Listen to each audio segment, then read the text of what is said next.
Salut à tous, je suis ravi de vous retrouver pour le 100% football amateur sur RGB 99.2 FM, l'émission qui ne parle que de football amateur, et il en faut actuellement, c'est très important. Avant d'oublier, petit message, grand merci au personnel hospitalier pour le travail qu'ils font en cette période de Covid. On ne le répétera pas assez, donc j'en profite à cette occasion. Aujourd'hui, émission exceptionnelle avec deux invités exceptionnels. D'abord, Patrice Lima, coordinateur sportif de l'Entente Sanois-Saint-Gratien, l'équipe première étant en National 2. Et ensuite, on devrait recevoir l'ex-arbitre international Bruno Derrien. Voilà pour les invités. Mon consultant aujourd'hui, il débute, mais je sais qu'il répondra présent comme à chaque fois. C'est Mohamed Tazamouche, le coach d'Ivry-sur-Seine en National 3. Et donc, il va m'accompagner pour cette interview de ces deux invités. Donc, je vais leur donner la parole de suite et on va pouvoir démarrer très rapidement.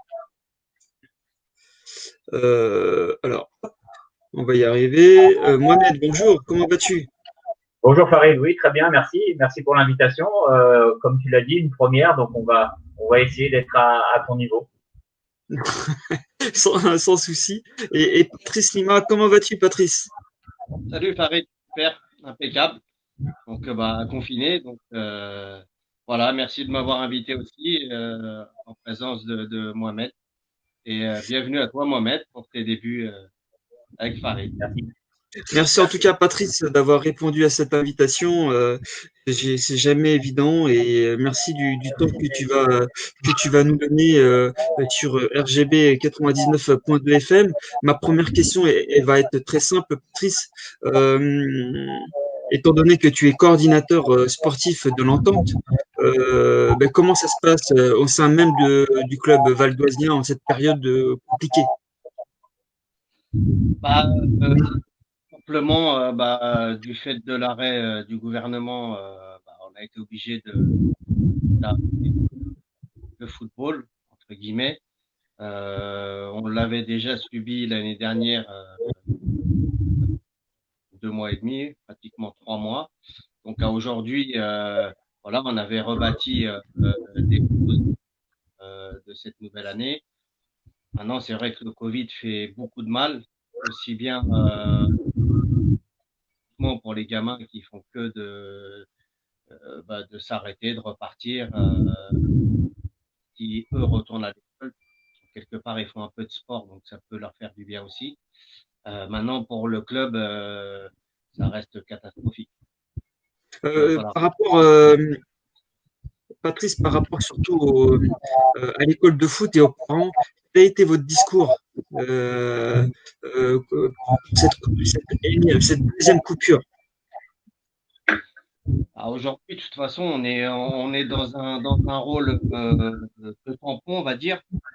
On essaye de faire comprendre aux parents aussi que malheureusement, c'est pas qu'on nous ferme les installations. Donc à partir de là, d'essayer de garder contact. C'est ce que j'ai demandé aussi à mes toujours garder contact avec les petits et bien sûr les parents, qui est très important pour la suite. J'ai une petite question. Tu as dit catastrophique. Qu'est-ce que tu entends par catastrophique par rapport à la situation actuelle? Parce que c'est un mot très fort quand même, catastrophique. C'est catastrophique. Aujourd'hui, c'est surtout psychologique. On sait pertinemment que les 2 mois et demi, voire 3 mois qui sont passés avant toutes les descentes aussi qui nous ont fait très mal l'année dernière. Donc, c'était de pouvoir rebondir sur une nouvelle saison et de repartir sur un état d'esprit différent. Sauf que rebelote, Covid revient, deuxième vague. Donc, ça permet encore à des gamins de piner par rapport au football, je parle, de ne plus pouvoir avoir ce tampon entre la vie de famille, l'école et un peu le sport qui aussi fait beaucoup de bien à certains.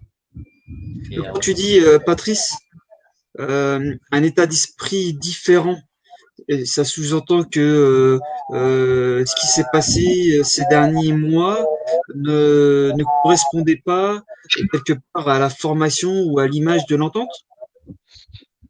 Bah, si tu veux, aujourd'hui, quand tu regardes les descentes qu'on a eues l'année dernière, c'est qu'il s'est passé pas mal de choses en amont, d'accord? Donc c'est depuis quelques années en arrière où je pense que le club a un peu abandonné la formation du fait qu'on avait déjà du haut niveau un peu partout. Donc on sait en fait c'est l'arbre qui a caché la forêt. Et le jour où il y a eu des manquements un peu à droite à gauche, on sait ce qui est arrivé et il a fallu rebondir déjà pour pouvoir faire des recrutements et derrière restabiliser et redonner cette image de formation à notre club. Est-ce que tu pourrais définir ton rôle exactement au sein de l'entente entre la répartition de la Nationale 3 et tout le reste du club? Quelle est ta mission globale? National 2, Mohamed. Ouais, Nationale 2, National oui. 2. Voilà. En fait, mon rôle exact, il est responsable technique du foot à 11. C'est-à-dire, je vais de U13 jusqu'à U20. Tout ce qui est senior, c'est Didier Kenyard qui le gère avec Marc Mohamed.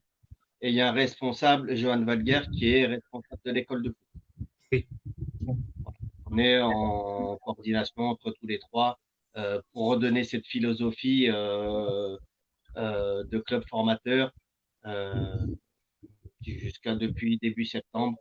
Alors, on l'avait préparé déjà en visio pendant les 3 mois aussi de Covid. Donc voilà, tout était préparé en amont.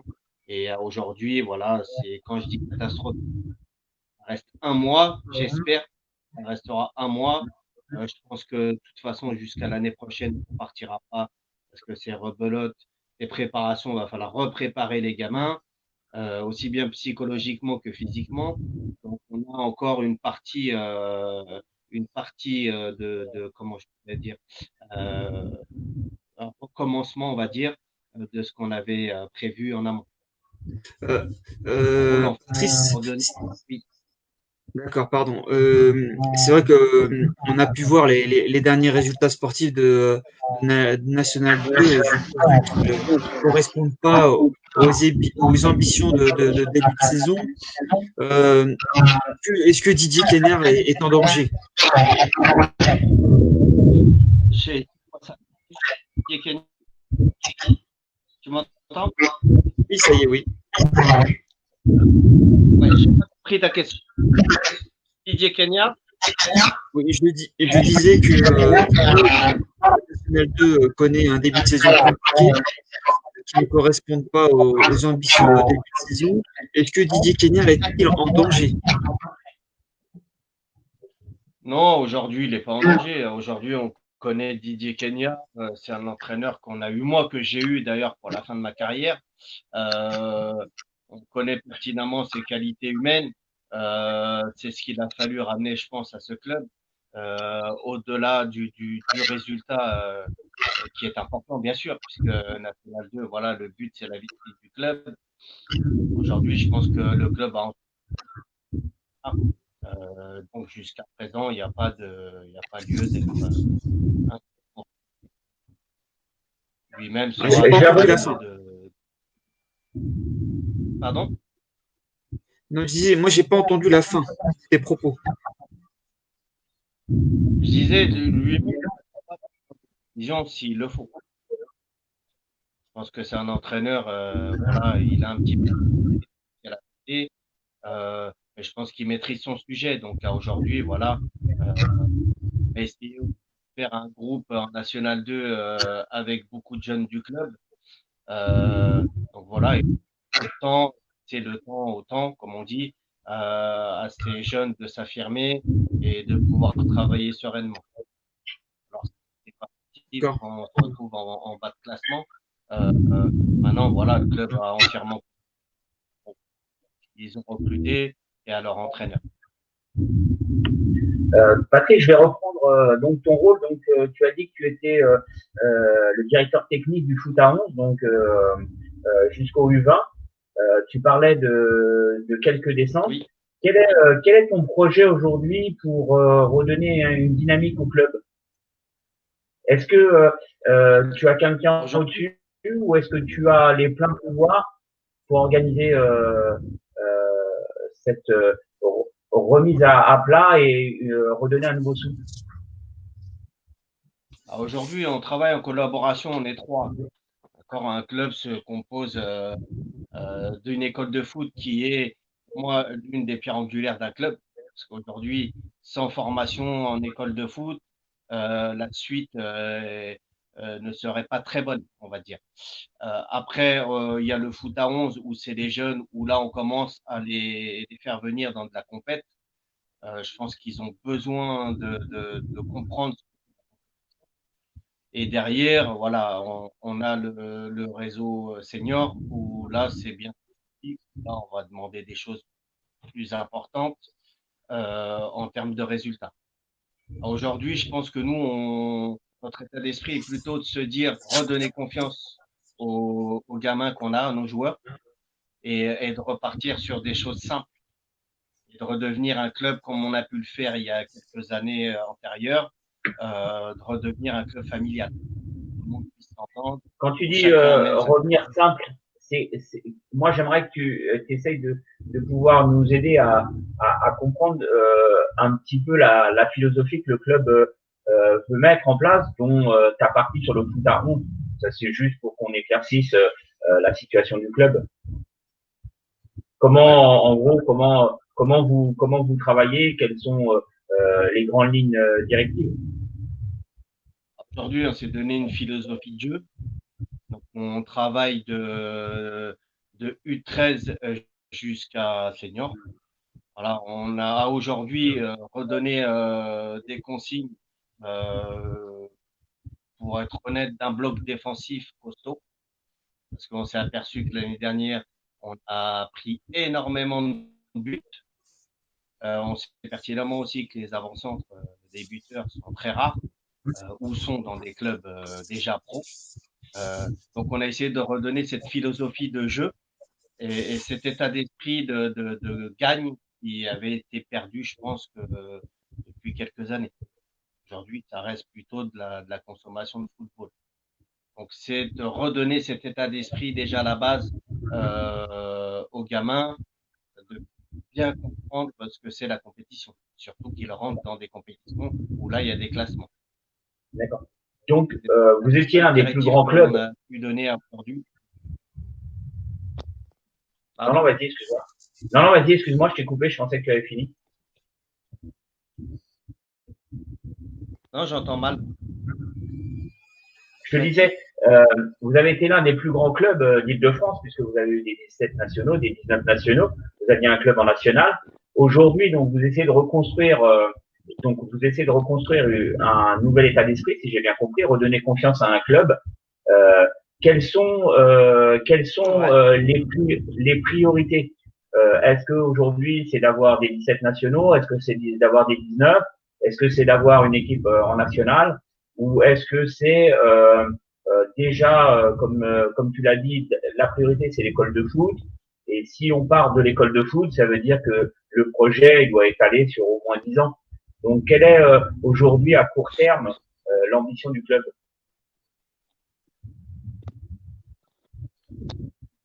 Excuse-moi, j'ai entendu un petit peu tout en saccadé.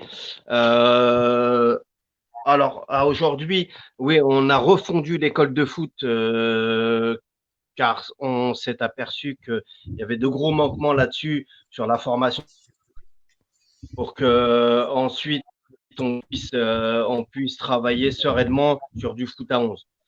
Aujourd'hui, l'école de foot, quand on regarde les générations qui sont arrivées chez nous, euh, elles sont moyennes, on va dire. Allez, pour pas ne critiquer le travail des anciens. Donc aujourd'hui, si on n'a pas une école de foot solide, où on peut travailler sur une longévité, on va dire, euh, oui, le projet club, il est sur au minimum 4-5 ans, déjà à la base. Après, les montées, on va les prendre, on prend, moi, je suis toujours en relation avec les éducateurs de chaque catégorie. On sait que l'année dernière, on a perdu nos 18 terrains, nos 16 terrains. donc ce qui a fait chuter nos 16 R2 et nos 18 R2.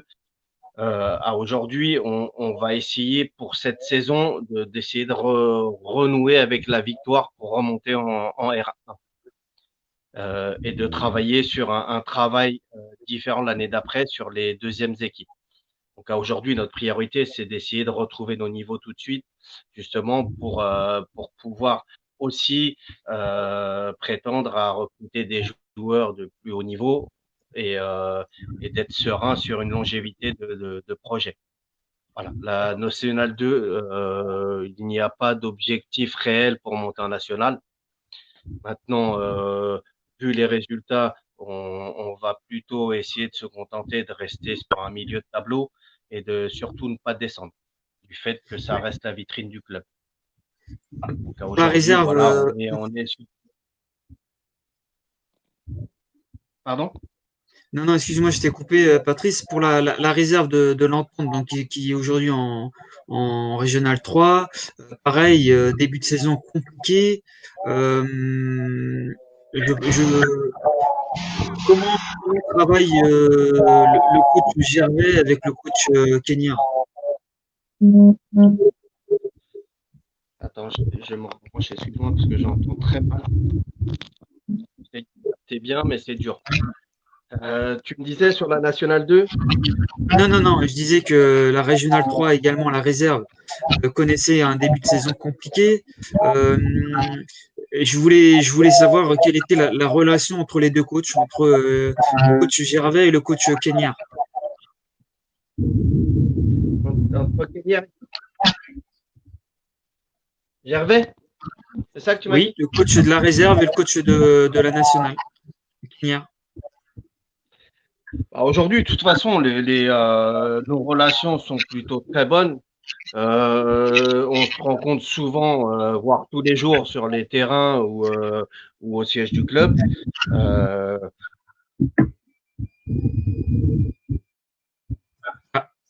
Et on l'a perdu. Ouais. C'est les aléas d'une émission en visio. Il va, je présume, revenir. On va patienter quelques secondes, Mohamed. Oui. Ah, je crois qu'il essaie même de se reconnecter déjà. Il est là. Il revient. Patrice. C'est bon? Ça y est. Je me retrouve à 104, donc j'ai encore la moitié des questions. Donc oui, pour la relation entre Fabrice Gervais et Didier Kenya, on le sait pertinemment que la Nationale 2 est un groupe assez étoffé, mais Didier Kenya est au match de l'équipe réserve pour voir un petit peu les gamins qui sont susceptibles de pouvoir évoluer en Nationale 2. Car aujourd'hui, notre philosophie, c'est simple. On s'est donné comme objectif dans 4-5 mois d'avoir à peu près au minimum 60% des joueurs du cru du club qui puissent jouer en National 2. Quels que soient les résultats, Patrice, si finalement le club, je le souhaite pas, mais si le club continue à être en bas de classement, vous garderez cet objectif? On gardera cet objectif de faire confiance à 60-70% des jeunes du club, des jeunes ouais, du club. Attention, j'ai dit à terme, hein. J'ai pas dit qu'aujourd'hui on fera jouer 60 à 70% de joueurs du club. Là, je te parle dans 4-5 ans. C'est-à-dire que préparer tous ces gamins qui arrivent dans nos 16-18 et qu'on commence à les préparer et qu'ils aient un objectif de pouvoir évoluer sur les plus hauts niveaux en senior. C'est surtout ça. On le sait pertinemment que dans des clubs pro, il y a des joueurs à 16-17 ans jouent déjà dans des réserves en National 3, National 2. Pourquoi pas nous? Patrick, j'ai une petite question. Oui. J'ai une petite question. Vous aviez des 19 nationaux il y a 3 ans de mémoire maintenant. Qu'est-ce que est devenu toute cette génération? Est-ce que vous aviez des 17 qui montent en 19 qui sont seniors aujourd'hui? Tout tout à fait. Cette génération, elle a un peu explosé en fait. Comme je disais tout à l'heure, parce qu'aujourd'hui, les gamins cherchent du niveau, donc veulent essayer d'aller grappiller les plus hauts niveaux dans ces catégories. Donc, il y en a beaucoup qui sont partis. Pourtant, vous aviez une équipe en Et c'est National 2, ça les intéressait pas à ce niveau-là? Pardon? Vous aviez une équipe en National 2, ce niveau-là les intéressait pas à la fin du cursus des Ou ils 19 ont nationaux? peut-être été trop gourmands, peut-être. Excusez-moi, ça coupe, donc j'ai pas tout entendu. C'est? Je disais, vous aviez un niveau de National 2 à la sortie des 19 nationaux. Pour eux, c'était pas suffisant le niveau que vous aviez? Le niveau qu'on avait, je pense que c'est ça. Après, ça part d'un recrutement d'un coach d'une équipe première. Après, on sait pertinemment que toi, tu es bien placé pour le savoir. Il y a des profils qui sont pour un coach acceptables, pour d'autres qui n'ont pas lieu d'être, on va dire, dans son effectif. Voilà. Maintenant, après, sont des choix de chacun et et donc voilà. Ça c'est toujours un coach d'une équipe première où c'est lui qui a les ficelles de son groupe parce que on le sait pertinemment que l'épée de Damoclès, elle est au-dessus de sa tête. Bien sûr. Mais moi, c'était Et surtout pour dire qu'est-ce que sont devenus ces 19? Est-ce qu'ils sont toujours au club en réserve? Est-ce qu'il y en a encore quelques-uns qui sont en National 3?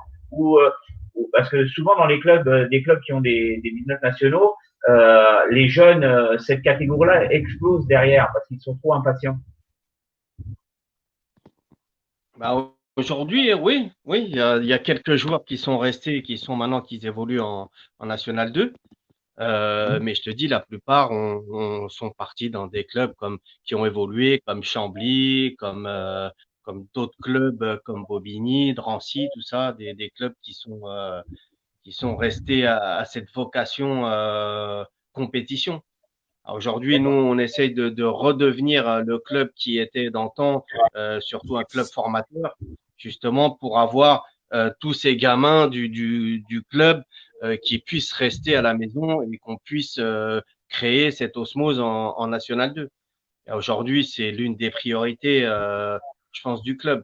C'est qu'on se dit dans 4-5 ans, tout ce qu'on aura accompli comme travail se retranscrira au niveau de la National 2. Et c'est hyper important pour nous. D'ailleurs, Et c'est Patrice, la foi d'un club. De toute façon, aujourd'hui, bien sûr, il y a beaucoup de joueurs qu'on aimerait former pour qu'ils puissent partir dans des clubs aussi professionnels. Ça fait partie d'un lot d'un club.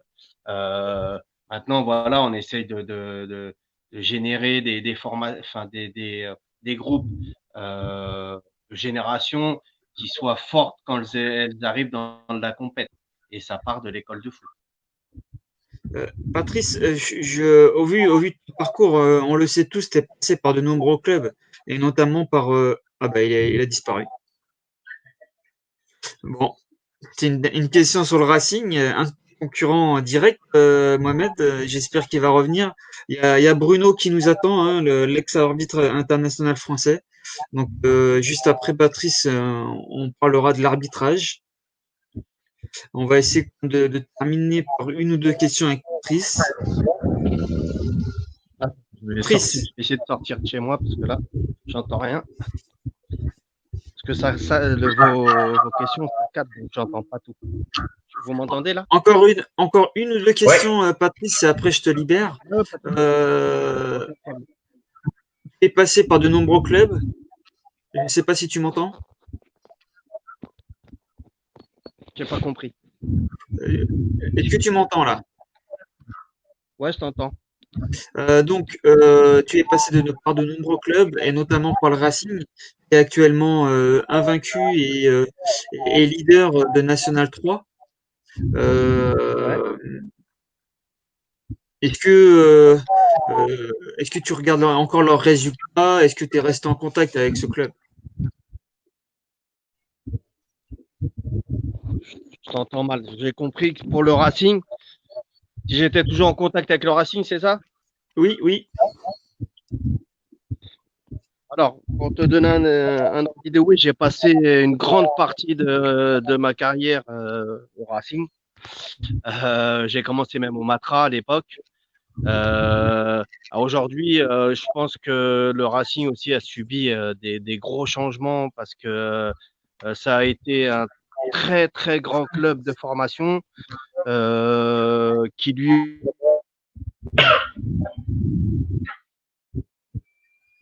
Il habite dans la forêt. Hein. Ouais, je sais pas où il est, dans une grotte, où il a pas payé sa connexion, je ne sais pas, mais en tout cas, on a des soucis aujourd'hui avec Patrice. tout le temps. Oui, Vous m'entendez Patrice, là? ouais, il y a vraiment beaucoup de problèmes. Je suis désolé, mais ça coupe, hein, je sais pas. Pourtant j'ai des plein de barres, mais oui. Donc je te parlais du Racing. Oui, le Racing aussi a subi des mauvaises séries aussi dans sa formation et dans son équipe première. Voilà, la chance qu'a ce club aussi, un peu comme l'Entente, c'est qu'il garde cette image. Donc cette image, elle est formidable. C'est un maillot euh, ciel et blanc qui est extraordinaire aussi. Euh, voilà. Maintenant, il y a des gens qui viennent de revenir, qui essayent de restabiliser aussi le club, puisqu'il y a un moment, le club aussi a demandé à certains anciens de revenir. Je pense que voilà, avec les dirigeants qu'ils ont, ils vont pouvoir rebondir et recréer aussi cette atmosphère autour de ce maillot. D'accord. Bon, en tout cas, merci beaucoup d'avoir accepté cette invitation, Patrice, et on verra peut-être que la saison prochaine, peut-être on retrouvera le Racing et l'Entente dans la même poule.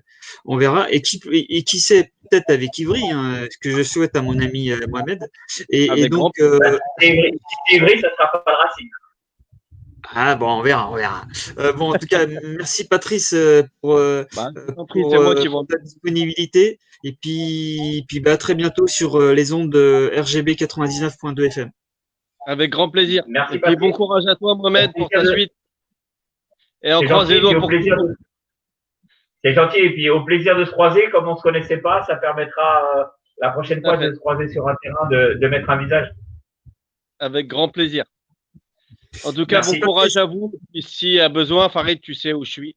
Ça Oui, sera un pas de grand. souci. Ça D'accord? marche. Merci. Allez, Merci beaucoup. à Merci bientôt, Patrice. messieurs. Merci. À bientôt, Ciao. merci.